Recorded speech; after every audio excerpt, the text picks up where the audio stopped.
Na oder vabim doktorico Aleksandro Berberich Slana iz Muzeja narodne osvoboditve Maribor. Dober dan in dobrodošli. Doktorja Dejana Križaja iz Primorske fakultete za turistične študije turistika. Dobrodošel. Dobrodošel tudi Andrej Begovič, avtor še sveže nagrajenega doživetja Slovenija Unique Experiences. Zveni po praznikih, s katerim skupaj sodelavci oživlja vas Bodešče in pa kulturno zaščiteno Sodarjevo domačijo. Dobrodošel pa tudi Martin Šolar, direktor Kobariškega muzeja, ki je lani praznoval 30-letnico in velja za enega najbolj obiskanih v Sloveniji. Dobrodošli. Pa začnimo, Dejan, mogoče kar z vami. Dosti smo govorili, da manjka nek skupen kot med turizmom in kulturo. Kje iskati razloge za tako šibko povezovanje? Dan v osnovi, kje je začeti moramo nekje in logično je, da smo še čisto na začetku. Velikokrat se primerjamo z Avstrijo, pa bom najprej na Avstriji, pa Sloveniji, pa turizmu to mogoče omenil. Tudi Avstrija ni tam, kjer je danes kar čudežno pristala, ampak je šlo za eno evolucijo. Velikokrat se pogovarjamo, zdaj planiramo en izgled v Innsbruck in tam se z ljudmi, ko se pogovarjamo, je zgodba pač taka. Nekje je treba začeti in mi smo tukaj danes zato, da to začnemo debato. Ne gre za to, da je bilo že ne vem koliko let enega truda narejenega, bilo je, ampak zdaj rečemo v zadnjem letu, 2, 3, da se pa zares smo začeli pogovarjati o tem, kako pa operacionalizirati to sodelovanje. Pa povprašamo karakterje, gospa Barbara Berberich Slana. Kako pa vidite vi to relativno šibko sodelovanje med muzealci in kreativno industrijo, med kulturo in turizmom? Se mi zdi, da oba sektorja govorita iste zgodbe. Zakaj pa ni v praksi več materializiranih zgodb v neke poslovne modele? Jaz se sicer s tem, kar nasplošno ne bi strinjala. Dejansko veliko muzejev že zelo dobro sodeluje. Zdaj, če se pač vsi očitno vračajo na muzeje, če kako obstaja, ki ne želi sodelovati. Mi imamo veliko težavo, ki je dejansko nekateri ne želijo prisluhniti, pa vedno pravijo, da iščemo izgovore, ampak dejansko stvari niso tako enostavne, ne? Najprej bom kar na kratko rekla, pa bom zelo direktna. Danes naj mi oprostite mi, če bom koga piknila, ne? Ampak nekako je ta fama razširjena, da imamo mi ne vem koliko denarja, zato ker smo javni sektor, ne? Mi smo že desetletja podhranjeni na vse možne načine, tako finančno kot z kadri, celo izgubljali smo nekaj časa kadre. In predvsem, če bi jaz lahko kar povem konkretno, koliko mi dobimo denarja v našem muzeju za projekte, letno dobimo strani Ministrstva za kulturo za projekte 10 000 evrov.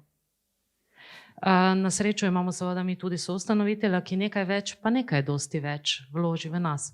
Od tega nam je celo določeno, koliko % lahko uporabimo za promocijo in razvoj takšnih in drugačnih pač produktov, če bi tako se izrazila, kot tukaj govorimo. Naša prva naloga je vsekakor varovanje in zbiranje kulturne dediščine, za kar porabimo veliko večino denarja in digitalizacija sedaj še in tako dalje. Prvič in zadnjič smo za digitalizacijo dobili denar leta 2012 in 2013. In to je bilo to, ostalo je odvisno od lastnega financiranja muzeja. Mi sicer v našem muzeju veliko vlagamo v to, je pa to daleč od tega, kar se ustvarja in dela v tujini, ne? Tako da je to neprimerljivo. Tako da jaz mislim, da ni samo stvar tega, da mi nočemo ali pa ne sodelujemo ali pa Sploh karkoli. nimate pogojev za to. Mi dejansko nimamo pogojev. In vsakega, ki trdi, da mi imamo pogoje, da pa ne želimo sodelovati, vabim, da pride za kak mesec delati v katerega od naših muzejev. Z veseljem bomo pokazali, kako izgleda naš delovni dan.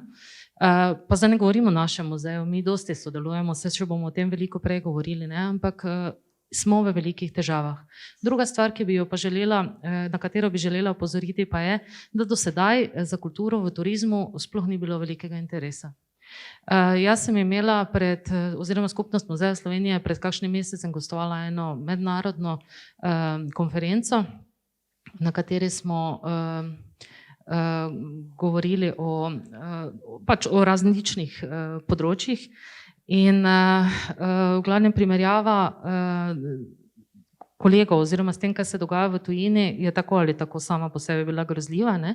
Ampak kar je meni najbolj padlo v oči je, ker smo pač namesto v živo konferenco imeli, smo morali imeti online, da sem želela promovirati Slovenijo vsa ta 2 dneva konference in ko sem pogledala oziroma ko sem zbirala filmčke, ker je pač to najlažje, online, torej na strani Slovenske turistične organizacije pa raznih posameznih zavodov za turizem, vam bom povedala in s tem so se strinjali tudi kolegi iz tujine, da smo očitno, glede na to, kaj naše turistične organizacije prikazujejo, smo dežela hiking in cycling freakov. Vse, kar imamo, so krave, hribovje in še kakšno jezero in pa obstaja samo zahod Slovenije. Drugega ni. Dejansko ni. Ja, ta očitek se pogosto sliši, da je zahod Slovenije privilegiran, kar se tiče promocije v turizmu, ne? In da je ravno Maribor ta zapostavljeno področje. Pomurje manj, gremo čisto na vzhod Slovenije, pa ne samo pa recimo Koroška in tako dalje. Ne? Nekaj malega je bilo prikazov nekih kulturnih destinacij, pa še te so bile res obskurno prikazane skozi kakšne viteze, ne, in tako dalje. Tako da gre tukaj za globlji problem, ne samo za problem muzeja in galerij, ampak dejansko za to. In še to povem, ko sem 2006 postala direktorica muzeja in smo imeli kmalu potem sprejemali na Zavodu za turizem v Mariboru so sprejemali dolgoročno strategijo in smo se mi pač pritožili, da muzeji in galerije nismo vključeni v ta načrt strategije, je takratni direktor Zavoda za turizem rekel, vaše muzeje delajo fajn punce, samo zaradi vas pa res nihče ne bo k nam prišel, ne? In ta odnos, nažalost, tako to je bilo pač po domače, ampak ta odnos zaznavam tudi strani drugih zavodov in turističnih organizacij. Mogoče tudi ta odnos malo kriv za to, da je ravno ta vzhodna regija slabše pozicionirana, mogoče. Jaz se ne bi strinjala, zaradi tega, ker na vseh možnih zelo dvomim, da je to samo to, ker jaz mislim, da turizem Slovenije ne bi smel biti odvisen od mnenja enega direktorja Zavoda za turizem. Ja. Gospod Šolar, a je vam lažje, ker ste zasebni muzej, ker 90% prihodkov zberete za vstopnino, kar je nekako v povprečju obrnjen delež preostalih slovenskih muzejev? To, da niste javni zavod in da ste popolnoma neodvisni tako od lokalne kot državne politike, je privilegij. Ja, hvala za besedo. Če dovolite, mogoče samo 2 stavka za nazaj. 2 stavka za nazaj, ker se 30 let ukvarjam z dediščino in dejansko mislim, da je problem povezovanja dediščine s turizmom v glavah ali pa v strukturah ljudi. Bom rekel, nekoč, da bi šla dediščina z roko v roki s turizmom, je bilo pravzaprav skoraj smrten greh, če smo na strokovnem izpitu, ki smo ga delali za kulturno pa naravno dediščino, ki je tega omenili. Danes je seveda drugače, pa naj gre za katerokoli dediščino. To mora in gre lahko zelo dobro z roko v roko s turizmom. Direktno vprašanje, Kobariški muzej je prav gotovo na ta način po eni strani privilegiran, po drugi strani bil pa od prvega dne prisiljen delovati tudi kot turistični ponudnik. Morda smo v smislu muzejske, muzealske dejavnosti pa mi korak zadaj, ampak vseeno pravzaprav moramo preživeti in preživljamo. Uspešno preživljamo, tudi tale COVID čas bomo uspešno preživeli le tako, da delujemo kot muzej z javnim pooblastilom, hkrati kot osrednji turistični ponudnik za kulturno dediščino od Gorice navzgor. In to se da in to deluje. Pa zelo ste fleksibilni, a še vodite obiskovalce ob 10 zvečer, pa po polnoči po muzeju, če so takšne želje? Na vsak način, 30 let smo odprti, leto in dan, vsak dan ni praznika, smo fleksibilni pri časih, pri najavljenih skupinah, poleti smo odprti do 8 zvečer, zato da ljudje, ki so tam turisti, kolegica Aleksandra je rekla, danes je vse na outdooru in tako naprej. Dolina Soče je posebej prepoznana kot outdoor destinacija, kot adrenalinska destinacija. Mi pa hočemo povedati, da kajakaš, pohodnik, kolesar lahko vidi tudi še kaj drugega. Kasneje bo kolegica Maša to predstavila. In to je point, pokazati še druge segmente pohodnikov, kolesarjev in kajakašov. In to so v dolini Soče prepoznali. V bistvu vi s svojim produktom dajete neko kontemplativno razmišljanje o pokrajini, ne? Če govorimo o outdooru, o teh špricajočih občutjih destinacije, pa vi vračate pokrajino nazaj k ljudem, da se poglobijo vase in skozi svoje občutja razumejo vaš produkt. Ne? Tako je, to je samo dodana dediščina, dodana vrednost, prepoznati dediščino na terenu, dediščino Prve svetovne vojne v našem primeru, ker skupaj delamo s Fundacijo Poti miru, to je point zgodbe in te ljudi pripeljati v poglobljeno razumevanje in razmislek o tej dediščini v muzej. In to je kombinacija, ki deluje. Direktor muzeja ste od leta 2018, prej ste delovali, vseskozi ste naravovarstvenik, bili ste direktor Triglavskega narodnega parka in vodili ste tudi regionalni urad Svetovne organizacije za naravo za Balkan. To, kar zdaj počnete, se na prvi pogled zdi odmik, pa vendarle, dediščina je skupni kod o vseh teh področjih, ki sem jih naštela, ne? Ja, na prvi pogled je to odmik, jaz seveda nisem zgodovinar in muzealec, ampak osnovni principi, pač tukaj vidim nekaj obrazov, kot je kolega tam in tam, s katerimi pravzaprav delamo že 30 let. Principi varovanja, ohranjanja in predstavljanja dediščine so si zelo podobni. In visitor centri v parkih, recimo, ali pa to, kar poskuša tudi Slovenski planinski muzej, biti modern visitor center in dober muzej, to so stvari, ki delujejo in tukaj so principi zelo podobni. Ne bom rekel čisto enaki, ampak zelo podobni.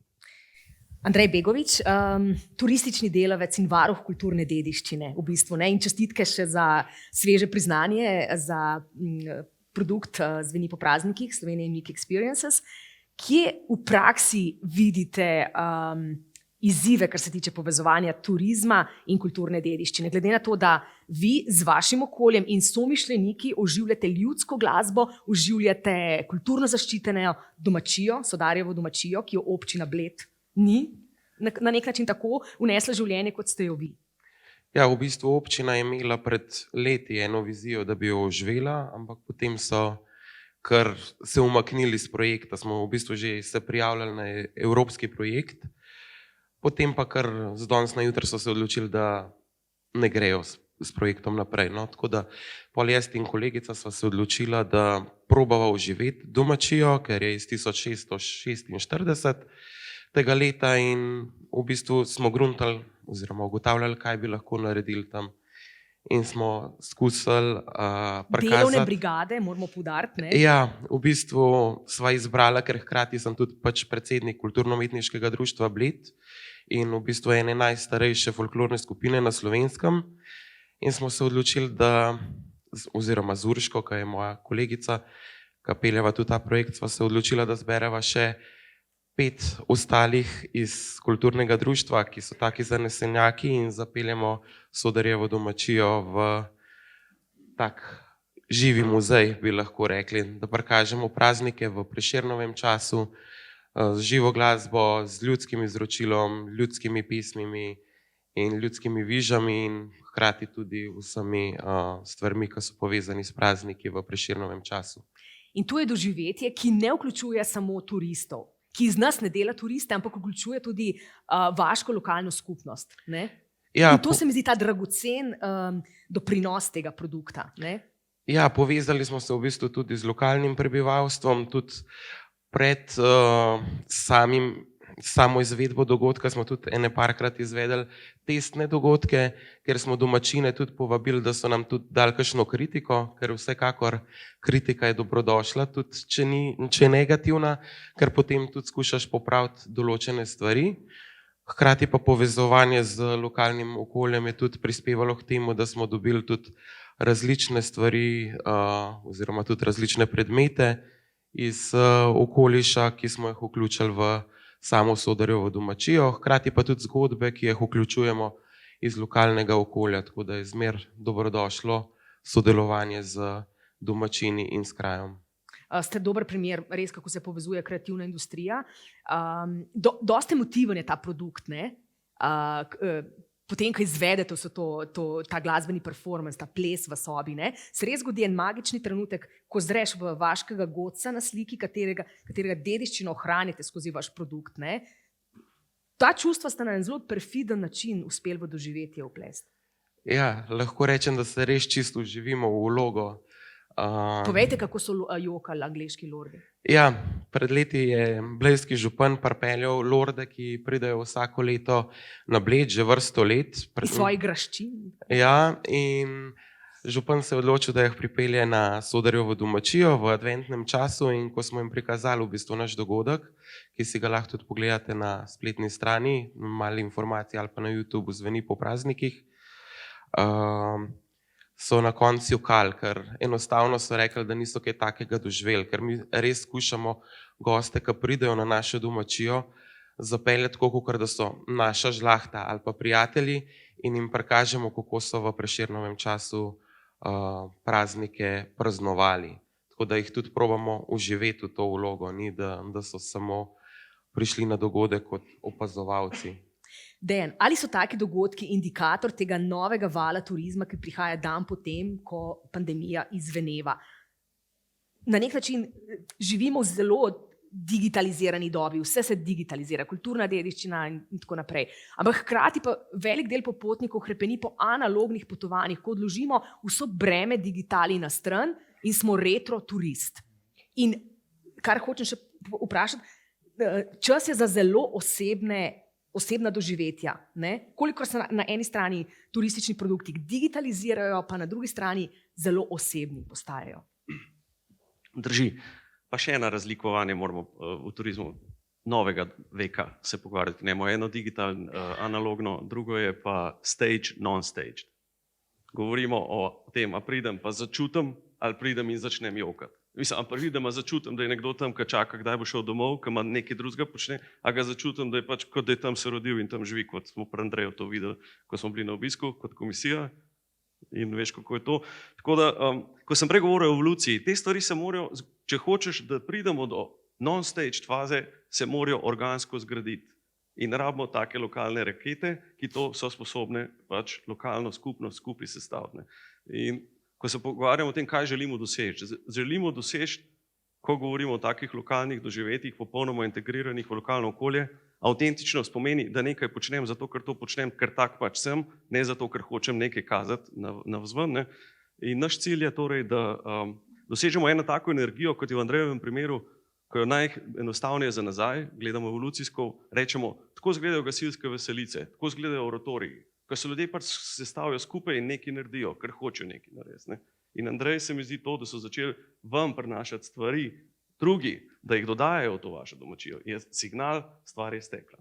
Pa to je doživetje, ki nima nekih pritiklin, ki te delajo turista. Ne nosiš nekih izveskov, ne vesiš si klobukov, ne posiljujete z nekimi artefakti, ki jih mogoče kot turist, mislim, kot popotnik ne želiš imeti. Lahko poješ, če hočeš. Tako. In to doživetje sovpada tudi z vašo platformo Tourism from Zero, ki je zdaj prerasla, smo včeraj videli, Airbnb. Ja. Drži. Torej, ideja je bila tam, se navezuje v enem zelo posebnem segmentu. Dodali smo, če moram večkrat razložiti, malo več. Torej, Airbnb, ki ga zdaj pač vsi poznamo in vemo, in kaj in kdo je in kako. Airbnb ima na eni strani ponudnika, na drugi strani ima gosta. In mi smo želeli s to platformo, oziroma s celotno to From Zero logiko narediti nekaj. Velikokrat so te mali ponudniki, nimajo sreče, da so taki fantje tam okrog, da so sam nekdo je nek dober obrtnik, nekdo nekaj dobrega počne, ampak ne moramo ga hitro zintegrirati v ta sistem, kot ga ima Airbnb. Zato smo v tej naši logiki dodali še enega vmesnika in to so te mladi, ki v svojih lokalnih okoljih mogoče čutijo, vejo, kje se te stvari skrivajo, ki jih turist ali pa turistični nek profesionalni ponudnik ne pozna, z njimi pa lahko in smo spet nazaj na tem organskem od spodaj navzgor From Zero. Tako da ta From Zero, čeprav smo logiko Tourism From Zero takrat začeli, ker se je COVID začel, pa rekli, pač, a ga bomo postavljali na novo, zdaj ugotavljamo, da v resnici ta From Zero logika je stekla res, gremo nazaj na osnove, ki obstajajo v lokalnem okolju in od tam ven lahko gradimo produkte, ko so res od spodaj navzgor, od lokalcev dani. Ta pobuda od spodaj navzdol so lahko tudi primeri iz Maribora, kot so projekti Živa dvorišča po urbanih sprehodih in tako naprej. Tle so neki primeri povezovanja recimo z zelo nizkimi stroški, tudi z kreativno industrijo in muzealskimi institucijami. Ja, ker vem, da me je želela povprašati tukaj Katja, o naši trafiki, ne, najmanjšem muzeju v Sloveniji, sicer še s kolegi z Goriškega dogovarjamo, ali je ali ni, ampak jaz še Za muzej v Vrtojbi, ne? Ja, tako, bomo premerili vse. V glavnem, mi v našem muzeju, omenila sem, da imamo pač številne težave, take in drugačne, ampak nas to ne ustavi. V Mariboru se zelo veliko naredi, zelo malo denarja. In če sem kaj ugotovila od leta 2006, kar sem v muzeju, je, da če pa nimaš denarja, da ti ustvariš nek projekt, imaš pa prostore, imaš neko delovno silo, imaš vse pogoje, da se kaj dela, da pač prisluhneš drugim in odpreš vrata in se lahko pri tebi dogajajo stvari, za katere imajo drugi ideje ali pa delovno silo, karkoli. Tako da je naš muzej res vpleten v številne turistične projekte, morda ne vedno kot iniciator, ampak vsekakor pa jih podpiramo. Močno sodelujemo s komerkoli, ki je pripravljen sodelovati z nami oziroma ki izrazi pobudo ali pa se mi obrnemo na njih. Nekako smo postali srečevališče tudi zaradi tega lokalne skupnosti in pa neka institucija, na katero se obrnejo vsi, ki kaj potrebujejo, pa naj gre za recimo koncerte za mlade glasbenike, ki si pač ne morejo najemati dragih odrov, imajo pa pri nas izjemno lep park in tako dalje. No in tudi z Rajze Fibrom že leta in leta sodelujemo. Za majhen dar ali pa celo nič, zadovoljni smo pa vsi. No, ampak v Mariboru se je pa pred leti zgodila ena izjemno zanimiva zgodba. Jaz temu pravim, ker je ekomuzej, ne, ponavadi ljudje mislijo, da je ekomuzej nekaj, kar se pa z ekologijo ukvarja. Ni, dejansko gre za muzeje, ki izhajajo iz lokalne skupnosti in potem tudi pomagajo lokalni skupnosti, da se oblikuje, lahko tudi preživlja in tako dalje. In leta 2018 je Mestna občina Maribor želela za zelo majhen denar prodati eno trafiko 7,5 kvadratnih metrov ob Starem mostu. Ta trafika stoji tam že 100 let in zanimivo bi bilo, kako je lokalna skupnost odreagirala. Naenkrat je nastal velik škandal, začela se zbirati, predstavniki lokalne skupnosti so začeli zbirati, tudi muzej je bil pritegnjen v to zbiranje in so protestirali proti temu. In občina je popustila, kar je redkost, morda pri kakšni večji zgradbi ne bi, pri trafiki pa je.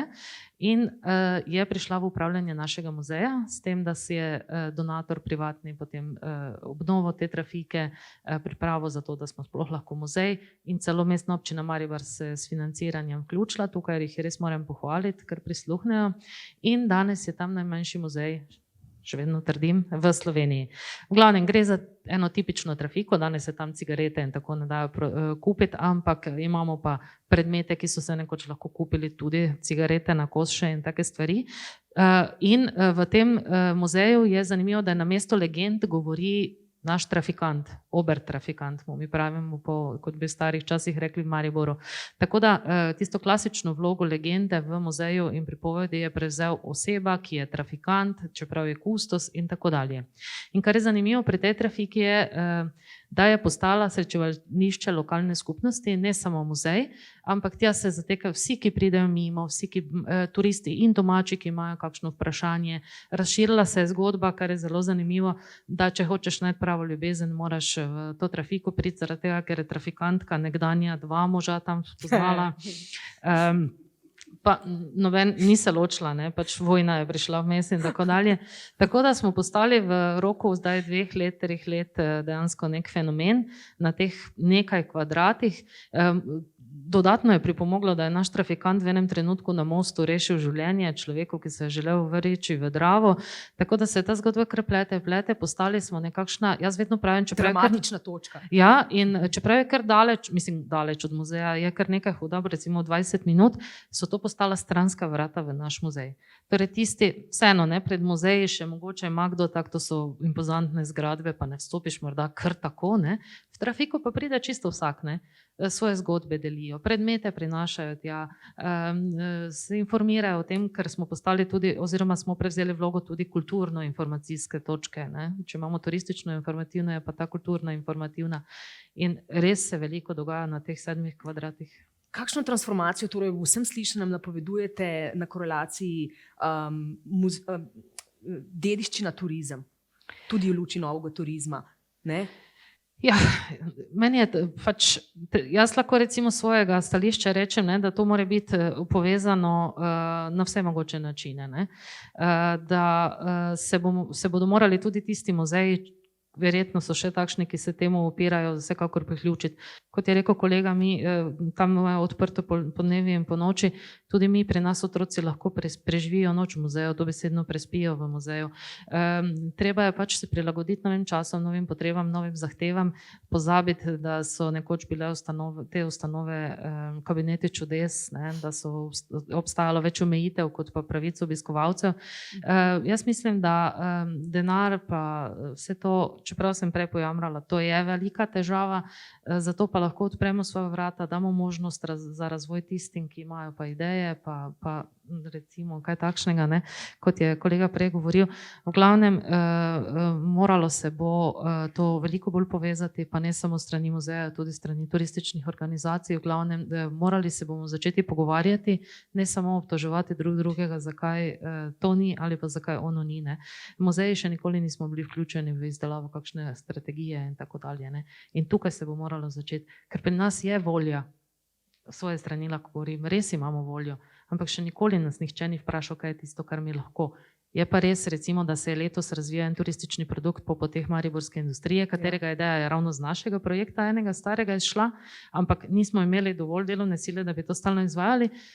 Zunanji so se spomnili, da bi to naredili, prijavili projekt in mi smo na vse možne načine strokovno, s podatki, z gradivom in vse pomagali, da se bo ta ideja razvijala dalje, da bo ta projekt zaživel. Odličen produkt v povezavi z mariborskim podzemljem, z Vinogom in s cono Tezno. Ja, Odlično. in mislim, da je tukaj predvsem naša, ne od nas pričakovati samo, da mi razvijamo produkte.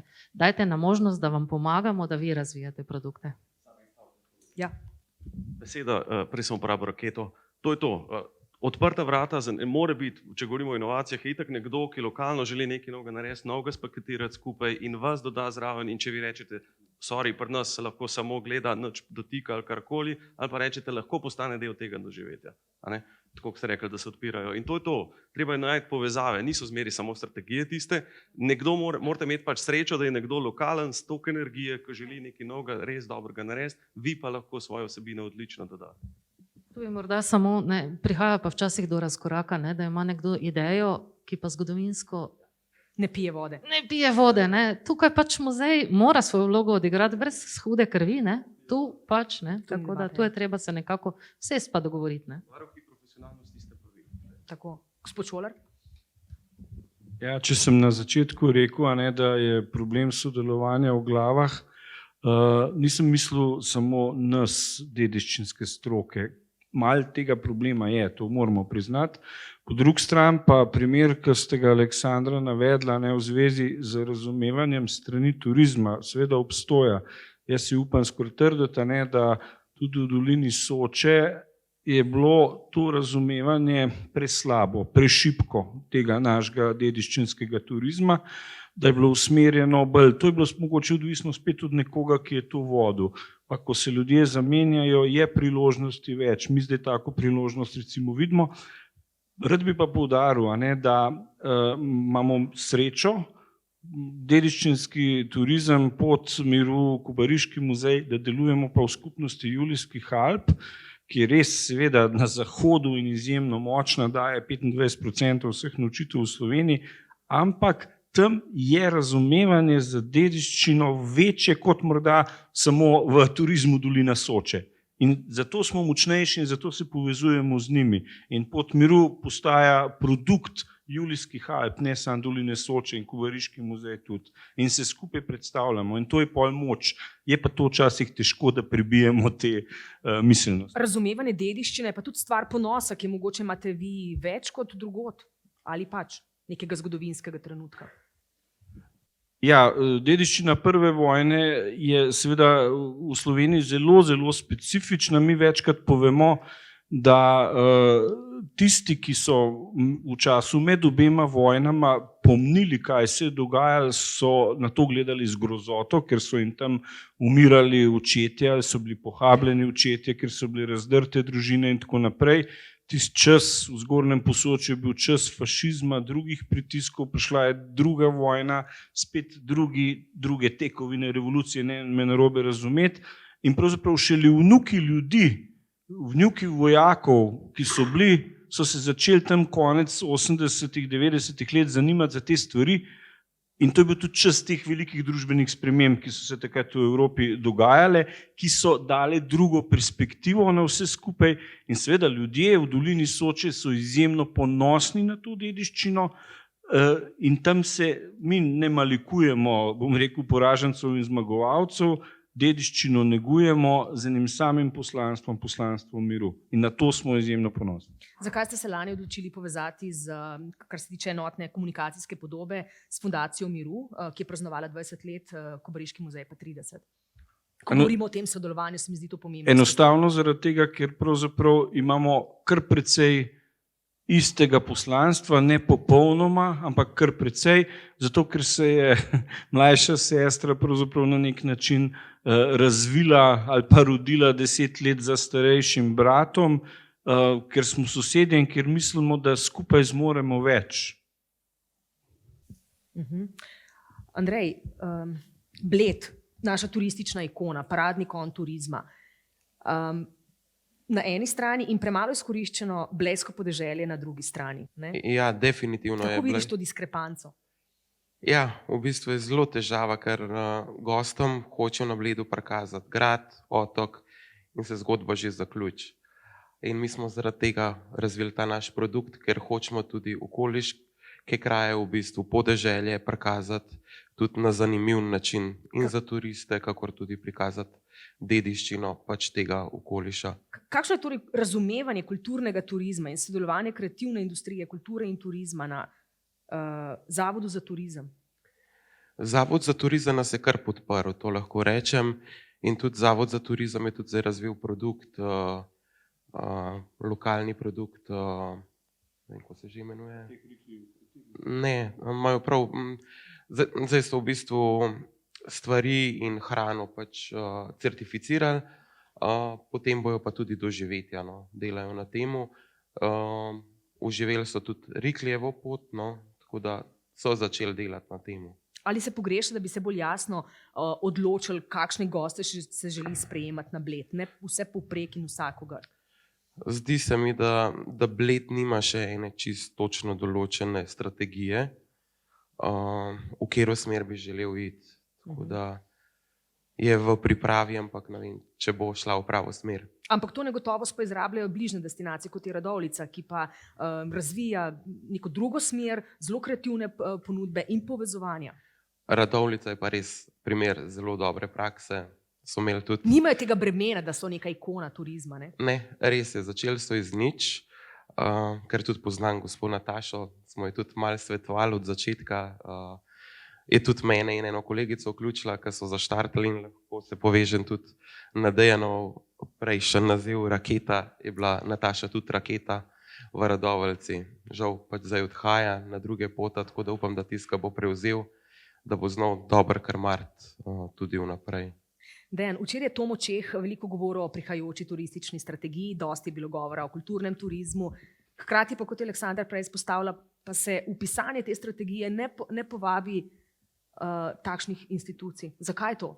Se pravi, to je neka črka na papirju in dosti velikih besed. Ja, mislim, spet grem na začetek, kar sem čisto na začetku rekel. Zdaj smo slišali lep primer evolucije. Bled je pač old school turizem bil nekoč in je pač živo in je to nek poslovni model, ki je deloval. Ni sam vzhod problem, on je 3 kilometre stran pa je bil problem, da se razumemo. Gremo v nek nov sistem tega šele razumevanja. Strategija bi bilo fino, da temu sledi, pa tudi če ne bo, sej tak ali bo zmeraj obstajala strategija, ne, to moramo. Seveda pa hvala Bogu, če nam rata karkoli od tega še več, da to strategijo smo pa še pospešili ta evolucijski. Kje ti vidiš še več priložnosti za ta skupno sodelovanje, za večje razumevanje, za most med kulturo, turizmom, med turizmom in dediščino? Tudi skozi evropske projekte, tudi skozi mednarodno sodelovanje, kje je vse? Vse to, kar si povedala, osnova pa je res ta zame, pač ker prihajam z tega področja, ker razmišljam in spodbujam inovativnost v turizmu, tam se zmeraj začne pri eni osebi ali pa enem bendu, majhnem, ki to začne premikati naprej. In zdaj, a oni najdejo investitorje, a oni najdejo evropska sredstva, a oni najdejo somišljenike na drugem koncu sveta. To se je tem našim fantom pokazalo, ko si preomenjala Airbnb. Preko enem letu so postavili z nule startup in ne sam naredili ga v Sloveniji kot platformo. Povezali so se z ogromno Airbnb platformo na drugi strani, ker so imeli sorodni mindset. Tako da kdorkoli je, tako je Andrej, ključno je, da se premika, povezuje, hodi na dogodke, taki ljudje obstajajo. Vsak tak, ki se čuti zelo osamljenega, mora samo iti še kam drugam in jih bo najdel še več takih. Andrej, kje si bil najbolj nagotov, ko si razvijal svoj produkt? Je bilo tu trženje? Kje si bil najbolj nagotov? Kje si imel največjo stisko, ko si razvijal ta svoj produkt? Ne, s trženjem nisem imel problema, glede na to, da delam v hotelski verigi, ker tržim v bistvu naše hotele v Kranjski Gori. Ampak to je ena druga zgodba. Ja, v bistvu največjo težavo smo imeli ravno z občino, pač kako dobiti eno dolgoročno sodelovanje in tako naprej. Tako da, kako jim razložiti vaš model? Ne? Ja, se v bistvu polka je župan prišel na samo lokacijo in doživeti je zares doživel, je pol ugotovil, da smo pravi ljudje na pravem mestu. No. Potem, ko so vas obiskali lordi, je bila stvar lažja. Ja. Mogoče kakšno vprašanje iz občinstva? Sem vedela. Gregor. Če se smemo navezati na gospod Aleksandro Berberih Slano, sodelovanje je dvosmerna cesta. No? Verjamem, da je tudi v Zavodu za turizem ali pa STO vsekakor premalo promocije namenja kulturne dediščine, s tem se strinjam in podpišem to. Vsekakor je pa, recimo se pri nas v Cerkvi, recimo kot primer lahko navedem to našo, hvala lepa, kot primer lahko navedem to našo. Halo, smo? Ja. Okay. Kot primer lahko navedem to našo digitalizacijo. Recimo, mi imamo zelo močen brand, recimo s Partizansko bolnico Franja v Cerknem, ki nosi znak evropske dediščine. Sodelujemo z njimi vsekakor, no, ampak mi smo recimo želeli, v prvi vrsti smo imeli celo predlog, da bi digitalizirali tudi Partizansko bolnico Franja na nek poseben način, ampak zelo hitro sem dobil odgovor strani pač odgovornih v muzeju, da pa se Franja je cool, obiska imamo 25.000 na leto, zakaj bi ga imeli več. Ni potrebe po temu in smo se seveda potem odločili logično za Dio Babe in rekel res izjemno uspešno zadevo zapeljali in izpeljali. Ampak, veste, dvosmerna cesta in verjamem, da je zgodba sledeča. Nekateri zavodi so zelo aktivni, proaktivni, želijo spremembe, vključujejo in na drugi strani ni sogovornika, kot recimo v Mariboru, kot je rekla gospa Slana, pa oni bi želeli, pa mogoče v določenih situacijah ni sogovornika pa na strani Zavoda za turizem. Tako da morate se v bistvu najti na določene lokacije, destinacije, oba, ki sta pripravljena maksimalno sodelovati. Recimo jaz dosti krat dobim občutek, da kakorkoli že pa verjamem, da me bodo zdaj muzealci mogoče gredo gledali, a ne. Mi smo muzealci, strokovnjaki, kustosi, mi bomo skrbeli za strokovne vsebine, za promocijo se dajte ukvarjati pa vi ostali, a ne. Ni problema, z veseljem, ampak dajmo se tudi pri, ne vem, vstopninah deliti določen del pogače, recimo. To gledam pri nas, recimo v Cerknem. Tako da to je po mojem mnenju zelo pomembno, da vsi dejansko želimo, da se zavedamo, da smo na destinaciji zaposleni zato, da stvari premikamo naprej, da smo maksimalno proaktivni, da želimo spremembe, da smo v koraku s časom, torej to pomeni tudi digitalizacija, ne samo tako, kot je bilo 50 let, zdaj pa lahko še 50 let tako naprej. Ne, stvari se spreminjajo, potrebe turistov, obiskovalcev se tudi spreminjajo, želijo drugačno doživetja, bolj interesantna in to je tisto, kar je pomembno. Tako da mislim, da moramo skupaj delati in bomo lahko še več lepih zgodb ustvarjali, ker drug brez drugega na koncu ne moremo. Kultura je zelo pomembna za narod, konc koncev. Tukaj stojimo in pademo na kulturi in jo treba podpirati maksimalno, oziroma dediščino to vrstno. Hvala. Aleksandra, a se o kulturi prepogosto govori zgolj kot o porabi? Se opravičujem, nisem dobro slišala. Se o kulturi prepogosto govori zgolj kot o porabi in ne kot o dobrem poslovnem modelu v povezavi s turizmom. Zdaj apliciram na primer Rika, ki so včeraj predstavili. No? To je bil lep primer, kako se je iz družinske zgodbe razvil muzejsko-hotelski kompleks, ki združuje celo lokalno skupnost v neki vasi, ki ni na bucket listi top 5 krajev, ki jih človek mora obiskati. Ne? Jaz mislim, da je zanimivo. In Janez Škrabec je imel to vizijo, je imel to širino, ne, da o kulturi ni razmišljal kot o porabi, ampak kot o nekem dobri promociji za svoje podjetje. Jaz mislim, da je ravno to zdaj se kaže nekako Najprej bi sicer gospodu odgovorila, dejstvo je, da je kar nekaj muzejev, pa upam, da mi kolegi zdaj ne bodo na smrt zamerili, so pač kadri, ki bi živeli tako, kot se je pač v zadnjih 50 letih ali pa še več živelo, ali pa 200, odkar imamo v muzeje. Jaz vedno v našem muzeju govorim, prvič, vedno bolj smo odvisni od svojega denarja, ki ga moramo sami zaslužiti, drugič pa porabljamo javni denar in za ta javni denar imamo izjemno veliko odgovornost. Ne? Tako da se strinjam, ni povsod enakega odziva. Se pa zelo zanimivo dogaja to, da tisti kraji, ki so bili navajeni oziroma ki so že navajeni na to, da so bili turistično zanimivi, so malo zaspali ali pa muzeji v tistih krajih. Potem ko tisti, ki se moramo boriti za svoj kos pogače, recimo naravno naš muzej je takšen, mi smo majhen muzej z relativno pač z novejšo zgodovino, samo 1 stoletje podpiramo, mi nimamo princes, pa nimamo ne vem česa, pa grofov, pa grofic, pa ne vem kaj. In še v enem obdobju po letu 91 so bile te vojne 20. stoletja malo manj zanimive, sploh druga svetovna vojna. In mi se moramo boriti. In mi, ki se moramo boriti, smo pripravljeni narediti ne karkoli, da ne bom pretiravala, ampak zelo veliko. Tudi oni, mislim, mi moramo preživeti in mi moramo zato, da delamo vse od digitalizacije, pa še kaj, razvijati produkte. Pri nas se je recimo razvila zgodba družine Šerbaum, ki kot Nemci so bili popolnoma pozabljeni. Sedaj pa imamo gospo Šerbaum, ki paradira po mestu, po muzeju, ki organizira promenado klobučkov. Imamo Opico, ker so pač imeli v 19. stoletju Opico. Mi nekateri smo sposobni in pripravljeni izkoristiti čisto vsako zgodbico. Nekateri pa so zadovoljni s 25.000 obiskovalci, ki jih imajo letno. Tako pač je. In tukaj bo potrebno miselno spremeniti. In še čisto kratko, zdaj bi mi verjetno tudi kolegica tukaj zaploskala, nehati samo politično, oziroma pa veliki večini politično nastavlja direktorja muzeja. Ja. Dajmo kar zaploskati.